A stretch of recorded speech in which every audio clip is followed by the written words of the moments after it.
Hello everyone, आप सबका एक बार फिर से स्वागत है ब्राइट स्पॉट में। तो इस सीरीज़ में हमने देखा कि कैसे फ्रांस में रेवोल्यूशन हुई और उसके बाद रेवोल्यूशनरीज का डिमांड था एक न्यू स्टेट का। ठीक है, इसके बाद हमने देखा कि रेवोल्यूशनरीज को हैंडल करने के लिए एक फ्रांस में बहुत महान राजा थे नेपोलियन बोनापार्ट। उनके सिविल कोड के बारे में हमने जाना कि किस प्रकार फ्रांस में पॉजिटिव चेंजेस लेके आए। इसके बाद हमने देखा कि पूरा यूरोप किस तरह से था। ठीक है, हमने देखा कि वहाँ पे एरिस्टोक्रेसी थे और एक आपका पीजेंट वर्ग थे। ठीक है, तो एरिस्टोक्रेसी और पीजेंट दो वर्ग थे। ठीक, और इसी दौरान एक न्यू मिडिल क्लास इमर्ज होता है जो कि लिबरलिज्म की भावना को बढ़ाएगा, नेशनलिज्म की भावना को बढ़ाएगा और चाहेगा कि सब चीज़ इक्वालिटी हो जाए। पार्लियामेंट्री फॉर्म की बात कर रहे थे ये लोग। ठीक है, फिर हमने देखा कि ट्रिटी ऑफ वियना से, नेपोलियन के हार और ट्रिटी ऑफ वियना से दो चार स्टेट काफ़ी ताकतवर हो गए, जिसमें United kingdom, Austria Hungary, Prussia और रसिया, ये चार इंपॉर्टेंट। ठीक है, फिर हमने देखा 1830 से लेके 1848 तक किस प्रकार रेवोल्यूशन हुई पूरे यूरोप में और बहुत सी जगहों को इंडिपेंडेंस मिली। ठीक है, और हमने ये भी जाना कि नेशनलिज्म को कैसे सिग्निफाई किया जा रहा था अलग अलग वेज से। ठीक, और फिर हमने यूनिफिकेशन की बात की जर्मनी में, इटली में और ब्रिटेन में। ठीक है, तो इस वीडियो में हम लोग जानेंगे कि नेशन को विजुअलाइज कैसे किया जा रहा था। ठीक है, तो बिना समय गवाए स्टार्ट करते हैं आज का video. Yes, visualising a nation, कि हम एक नेशन को कैसे देखेंगे। ठीक है, क्योंकि नेशन को कोई जगह नहीं है या फिर कोई किसको फिगर कैसे दे। ठीक है, जैसे कि हम लोग भारत माँ का जानते होंगे कि भारत माँ का एक लेडी का कैरेक्टर होती है ना, तो उसी तरह ये चीज़ सबसे पहले यूरोप में स्टार्ट हुई और यही प्रोसेस को हम लोग पर्सोनिफिकेशन बोलते हैं, क्योंकि नेशन को एक पर्सन का फॉर्म देना है ना, यही हो जाएगा आपका क्या, पर्सोनिफिकेशन। ठीक है, जैसे कि भारत माँ का एक बहुत बेस्ट एग्जांपल है इसका। ठीक है, या और इसको बेसिकली फीमेल फिगर के द्वारा दर्शाया जा रहा था। ठीक है, जैसे कि अलग अलग सिंबल के द्वारा अलग अलग बात दर्शाया जा रहा था। जैसे लिबर्टी के लिए कैप था, है ना, रेड कैप और एक ब्रोकन चेन। ठीक, सबका अपना अपना सिग्निफिकेंस होता है, सबका अपना अपना मीनिंग है। ठीक, इसके बाद जस्टिस के लिए ब्लाइंड फोल्डेड वुमेन होती है जो कि वे स्केल ली होती है ना, आप लोग देखे होंगे जैसे कोर्ट वगैरह में वो एक लेडी होती है जिसके आंख में पट्टी बंधा होता है और एक वेट स्केल ली हुई रहती है, तो वो चीज सबको डिनोट कर रखा। ठीक है, तो फीमेल फिगर बेसिकली फ्रांस और जर्मनी में काफ़ी पॉपुलर थे। हम सॉरी, यहाँ पे जर्मनी होगा। ठीक है, जर्मनी। ठीक है, तो फ्रांस में जो फिगर था या पर्सोनिफिकेशन था उसे हम लोग मैरियन कहते हैं। ठीक है, मैरियन, MARINNE।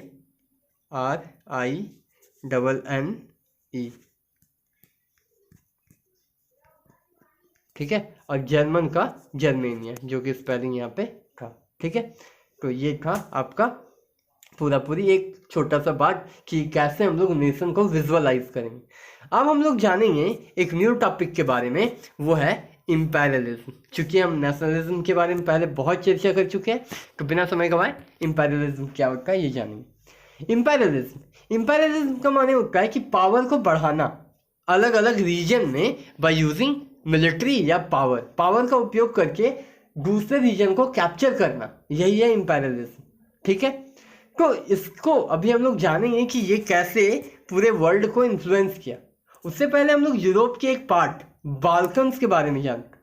ठीक है, जो कि यूरोप के सदर्न साइड में था और इसमें ऑटोमन एम्पायर का रूल था। ठीक है, बाल्कन एम्पायर में बहुत से छोटे छोटे स्टेट आते हैं, जैसे कि आप इस मैप में देख सकते हो। जैसे इसमें क्या क्या है, Romania, Bulgaria, Albania, Greece, Macedonia, Croatia, Bosnia, Slovenia, Serbia, Montenegro, ऐसे ऐसे करके बहुत से देश और भी बाल्कन्स बनाते थे।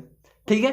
बट ये सब आपस में ही जेलस थे, माने कि एक दूसरे से जलते थे कि हम तुमसे ज्यादा पावरफुल है, ये इस तरह का लड़ाई वहां पे चल रहा था, ठीक है। या और इसी के चक्कर में सब ज्यादा ज्यादा टेरिटरी की मांग करने लगे और अपना जो एक्सपेंसेस था वो दूसरों पे बढ़ाने लगे, ताकि क्या हो कि अपना इन्फ्लुएंस दिखा के पावर बढ़ाया जाए, ठीक है। और इस तरह धीरे धीरे करके सभी स्टेट टूटते गए और ऑटोमन एम्पायर से अलग हो गए और खुद को इंडिपेंडेंट डिक्लेयर करते जा रहे। बस यही था वर्ल्ड वॉर 1 का मेन कारण, ठीक है, कह सकते हैं कुछ हद तक। क्योंकि अब यहाँ पर जो चार ताकतवर देश थे, जो कि है रसिया, ठीक है, जर्मनी जिसको प्रूसिया बोल रहे हैं हम लोग, ऑस्ट्रिया, हंगरी और इंग्लैंड, ये चारों के चारों अब बल्कन को ही अपने रूल में या अंडर में लेना चाह रहे थे, क्योंकि यहाँ पर रिसोर्सेज भर भर के थे, ठीक है, तो इसको अपने अंडर में करना चाह रहे थे, ठीक। तो ऐसा ही हुआ, है ना।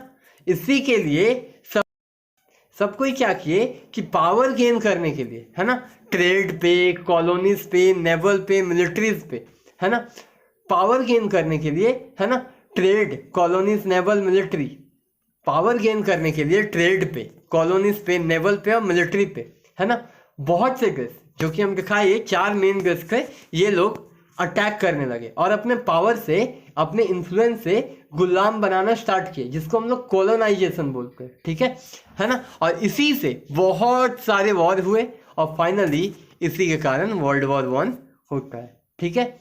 और इसी तरह बहुत से कंट्री यूरोप के जो थे, बेसिकली यूके माने कि इंग्लैंड, ठीक है, इंग्लैंड हो गया, आपका फ्रांस हो गया, ये दोनों इस रेस में सबसे आगे था, ठीक है। तो ये दोनों पूरे वर्ल्ड को बहुत हद तक गुलाम बनाने में सफल होते हैं, अब वर्ल्ड को कॉलोनाइज करते हैं, ठीक है। और इसी तरह जब देखते हैं कि बहुत ज़्यादा इन्फ्लुएंस या पावर बढ़ चुका है यूरोपियन पावर का, गन आफ्टर लोग को नेशनलिज्म का कॉन्सेप्ट मालूम चलता है, नेशन स्टेट का कॉन्सेप्ट मालूम चलता है, और वो लोग एंटी इंपेरियलिस्ट मूवमेंट स्टार्ट करते हैं और इंपेरियलिज्म का ओपोज करना स्टार्ट करते हैं, ठीक है। और इस तरह से धीरे धीरे करके जितने भी देश गुलाम थे एक एक करके आजाद होते जाते हैं, ठीक है, और सब कोई नेशन स्टेट बनता है, ठीक है। आपको बताना चाहेंगे 20th सेंचुरी में most of the country independent हो गए थे, है ना, because of certain reason, right. तो उसके बारे में कभी फिर चर्चा करेंगे, ठीक है। तो यही था आपका फर्स्ट चैप्टर और इतना कुछ ही हमको पढ़ना था इसमें, ठीक है। आई होप आपको समझ आया होगा। Thanks for watching the video, God bless you all.